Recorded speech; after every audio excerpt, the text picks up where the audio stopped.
नमस्कार दर्शकवृन्द, दिनभरका देश विदेशका प्रमुख खबरहरू समेटिएको नेपाल टाइम्सको टप 50 बुलेटिनमा स्वागत छ। म रश्मिता उदास। सुरु गरौं आजका प्रमुख खबरहरू। खोटाङको मातिम वीरता केन्द्रबिन्दु भएर आज बिहान 6 रेक्टर स्केलको भूकम्प जाँदा 3 घर भत्किए। देशका धेरै ठाउँमा 4 देखि 10 सेकेन्डसम्मको धक्का महसुस, दर्जन बढी घर चर्किए। थप विवरण आउन बाँकी।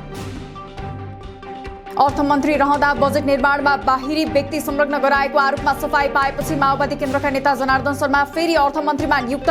आजै राष्ट्रपति समक्ष शपथ ग्रहण। सर्वोच्चद्वारा निलम्बित प्रधान न्यायाधीश जवरालाई संवैधानिक पदाधिकारीको नियुक्ति सम्बन्धी विषयमा प्रतिबद्ध स्वार्थ भएको न्यायाधीशको रूपमा चित्रण। जवरालाई नन कमिटेड न्यायाधीशको रूपमा स्वीकार गरिनु गम्भीर सैद्धान्तिक अवधारणागत विचलन हुने टिप्पणी। स्थानीय निर्वाचनमा गठबन्धन गर्दा आफ्नो पार्टीलाई घाटा लागेको एकीकृत समाजवादी अध्यक्ष माधव नेपालको भनाई। गठबन्धनमा जालझेल भएको र गठबन्धनका अन्य दलहरूमा इमानदारीता नदेखिएको तर्क। निर्वाचन अघि कुनै पनि पार्टीसँग एकता नहुने जिकिर।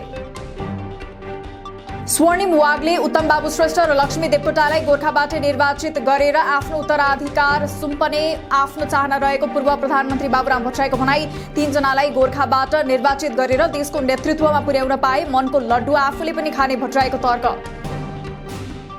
राप्रपाले 165 निर्वाचन क्षेत्रमा विरोध प्रदर्शन गर्दै किसानलाई रासायनिक मलको सहज आपूर्ति गर्नुपर्ने, खाना पकाउने ग्यास पेट्रोलियम पदार्थमा भइरहेको मूल्य वृद्धि नियन्त्रण हुनुपर्ने माग।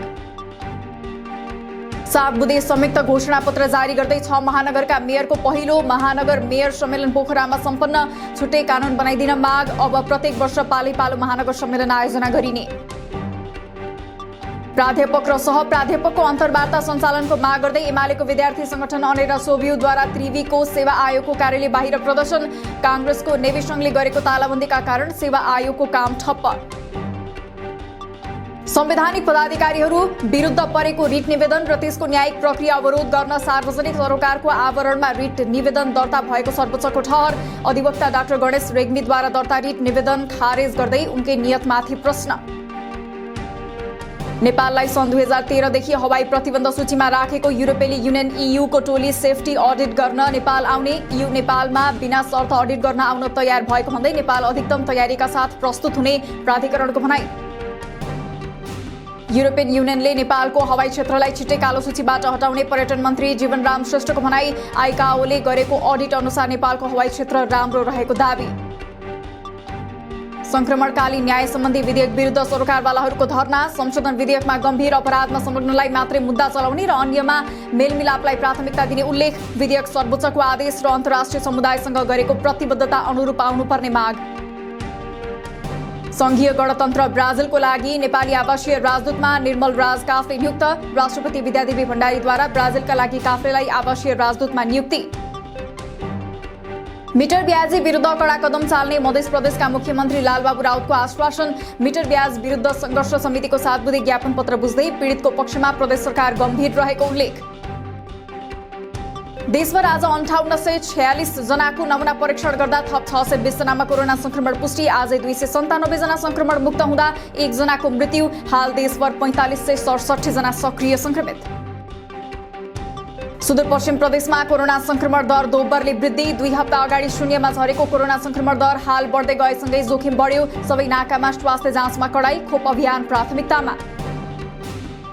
श्रमिक अस्पताल निर्माण सम्भाव्यता अध्ययन कार्यदलले बुझायो प्रतिवेदन। अस्पताल निर्माणका लागि करिब 20 अर्ब लागत लाग्ने। जग्गाकै कारण निर्माण कार्य नरोक्न र अहिलेलाई 5 बिघा जग्गा उपलब्ध भएको ठाउँमा पनि अस्पताल निर्माण कार्य सुरु गर्न सुझाव।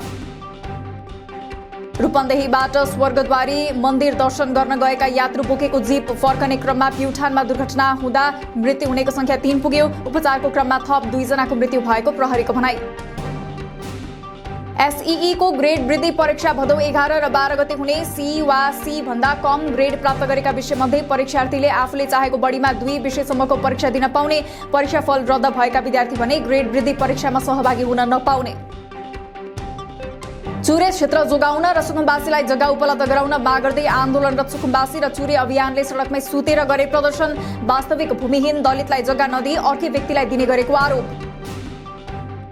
झापाबाट गएको आर्थिक वर्षमा नागरिकता लिनेको संख्या त्यस अघिको आर्थिक वर्षको तुलनामा दोब्बरले बढेको देखियो। वंशजका आधारमा 20,241, अंगीकृतका आधारमा 549 र 10,241 जनाले प्रतिलिपि लिएको जिल्ला प्रशासन कार्यालय झापाको भनाई।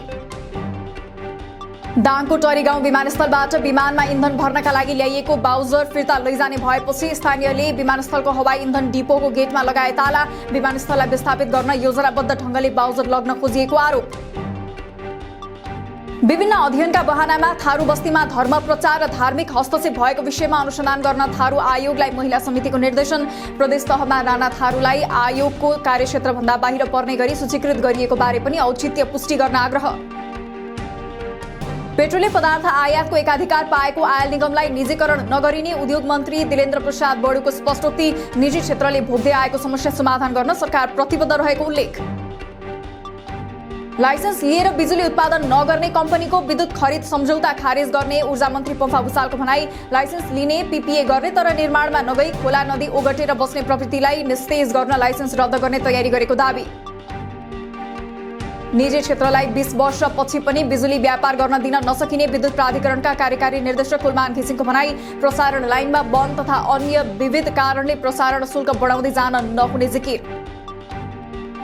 यो वर्ष भारतमा 16 अर्ब रुपैयाँको बिजुली बिक्री गर्ने विद्युत प्राधिकरणका कार्यकारी निर्देशक घिसिङको योजना। विद्युतीय सवारी चलाउँदा 1 किलोमिटरमा 1 रुपैयाँ पनि खर्च नहुने तर पेट्रोल डिजलमा 20 रुपैयाँ भाडा रहेको भन्दै विद्युतीय सवारी धेरै किफायती भएको दावी। हाल मनसुनको न्यून चापीय रेखा नेपाल नजिक रहेकाले अबको 3 दिन धेरै ठाउँमा पानी पर्ने सम्भावना। प्रदेश 1 बागमती गण्डकी र लुम्बिनी प्रदेशका केही ठाउँमा ठूलो पानी पर्ने तथा बाढी पहिरोको जोखिम। चितवनको रामपुर र आसपासका क्षेत्रमा ठूलो वर्षा, उच्च ठाउँमा सतर्कता अपनाउन बाढी पूर्वानुमान महाशाखाको आग्रह। आज देशका 10 जिल्लाका साना नदी तथा खोलामा बाढी आउन सक्ने भन्दै सचेत रहन अनुरोध। सुदूरपश्चिमको अस्थायी राजधानी धनगढीमा सेवा ठप्प पारेर ई-रिक्सा चालकहरू आन्दोलनमा उत्रिए। सरकारले विद्युतीय रिक्सा चालक अनुमति पत्रको आवेदन पत्रको परीक्षा नखोलेको अवस्थामा ट्राफिक प्रहरीले दैनिक जरिवाना कटाउन थालेको भन्दै आक्रोशित।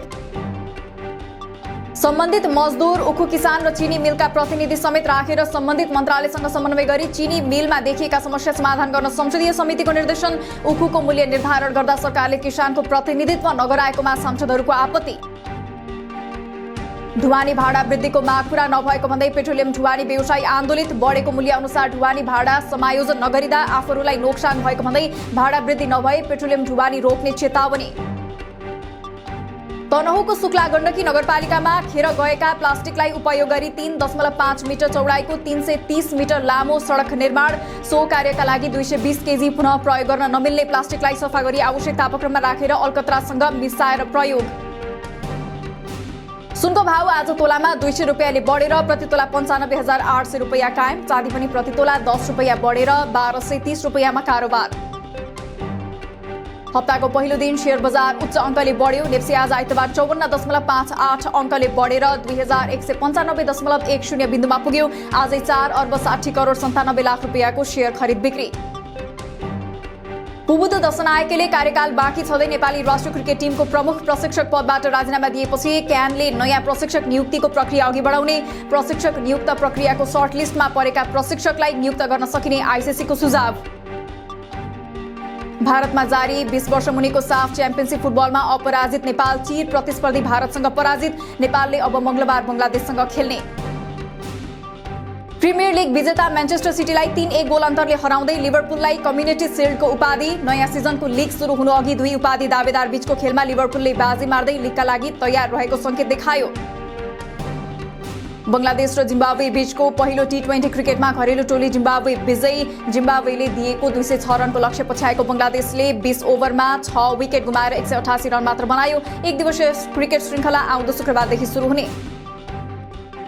महिला युरो कप 2022 को फाइनल खेल आज हुँदै वेम्बलीमा उपाधिका लागि इंग्ल्यान्ड र जर्मनी भिड्ने। खेल पौने 10 बजे सुरु हुँदै आजको खेल जितेमा इंग्ल्यान्डले महिला विश्व फुटबलमा नयाँ इतिहास रच्ने। भारतकी मीराबाई चानुले इंग्ल्यान्डमा जारी कमनवेल्थ गेम्समा 49 केजी तौल समूहको भारोत्तोलनमा जितिन् स्वर्ण। मीराबाई 22 वर्षमा स्वर्ण जित्ने पहिलो भारतीय महिला बनिन्। पूर्वी डोनेट्स्क क्षेत्रमा बसिरहेका नागरिकलाई ठाउँ खाली गर्न युक्रेनी राष्ट्रपति भोलोदिमिर जेलेन्स्कीको आग्रह। रुसले धेरैजसो भागमा कब्जा जमाएको पूर्वी डोनेट्स्क क्षेत्रमा निरन्तर युद्ध जारी राखेको र अझै हजारौं नागरिक त्यस क्षेत्रमा फँसेको दावी। जारी युद्धको क्रममा 100 भन्दा बढी रुसी सैनिकको मृत्यु भएको युक्रेनी सेनाको दावी। रुसी सेनाको लागि हात हतियार, औषधि उपचार, खाद्यान्न, इन्धन तथा अन्य अत्यावश्यक वस्तुहरूको आयात गर्ने रणनीतिक महत्वको केही पुल तथा रेलवे पनि ध्वस्त। इरानमा अघिल्लो सातादेखि परेको अविरल वर्षासँगै आएको बाढीमा परि मृत्यु हुनेको संख्या 59 पुग्यो। अन्य 30 जना बाढीमा परेर बेपत्ता, 1000 बढीलाई सुरक्षित स्थानमा स्थानान्तरण। अमेरिकाको पूर्वी केन्टकीमा आएको बाढीमा परेर एकै परिवारका 4 जना बालबालिका सहित 25 जनाको मृत्यु, 12 जना भन्दा बढी बेपत्ता। बाढीका कारण बिजुली आपूर्तिमा समेत अवरोध, राज्यभर आपतकाल घोषणा। चीनको उत्तरपूर्वी लियोनिङ प्रान्तमा भारी वर्षापछि आएको बाढीका कारण करिब 80,000 मानिस प्रभावित, करिब 1600 हेक्टरको बालीमा पनि क्षति। बाढी अझै आउन सक्ने चेतावनी, 70,000 मानिसलाई सुरक्षित स्थानतर्फ सारियो। भ्रष्टाचार मुक्त सरकार गठनको लागि भन्दै इराकका प्रभावशाली शिया नेता मुक्तादा अल सद्रको समर्थकहरूले संसद भवन कब्जामा लिए। प्रधानमन्त्री बन्ने दौडमा रहेका मोहम्मद सिया अल सुदानीको मनोनयनमाथि प्रदर्शनकारीहरूको आपत्ति। देशलाई आर्थिक सङ्कटबाट मुक्त गरी वैदेशिक ऋण चुक्ता गर्न सबै राजनीतिक दललाई एकजुट हुन र उपाय पहिल्याउन श्रीलङ्काका राष्ट्रपति विक्रमासिंघेको आग्रह। अन्तर्राष्ट्रिय मुद्रा कोषसँगको सम्झौताले समस्यापूर्ण समाधान नहुने दाबी। पाकिस्तानमा पोलियो भाइरसका बिरामी बढे। पोलियो भाइरसका संक्रमण बढेपछि विश्वकै धनाढ्य व्यक्ति बिल गेट्सले पोलियो विरुद्धको कार्यक्रममा आफ्नो सहयोग रहने बताएको पाकिस्तान सरकारको भनाई। र फेसबुकको मातृ कम्पनी मेटाको आम्दानीमा पहिलो पटक 1% गिरावट। डिजिटल विज्ञापनको बिक्रीमा बढ्दो प्रतिस्पर्धासँगै विश्वव्यापी आर्थिक मन्दी तथा मेटाका आफ्ना केही निर्णयकारक अर्को मुख्य कारण एप्पल रहेको दावी। दिनभरका देश विदेशका प्रमुख खबरहरू समेटिएको नेपाल टाइम्सको टप 50 बुलेटिन अहिलेलाई सकियो। हामी भोलि फेरि टप 50 समाचारका साथ उपस्थित हुने नै छौँ। नेपाल टाइम्सको युट्युब च्यानल सब्स्क्राइब गरिदिनु भएकोमा र फेसबुक पेज लाइक गरिदिनु भएकोमा धन्यवाद। ताजा खबरहरू नेपाल टाइम्सको अनलाइन पोर्टल www.nepaltimes.net मा पनि गएर हेर्न सक्नुहुनेछ। नेपाल टाइम्स हेर्दै गर्नुहोला। नमस्कार।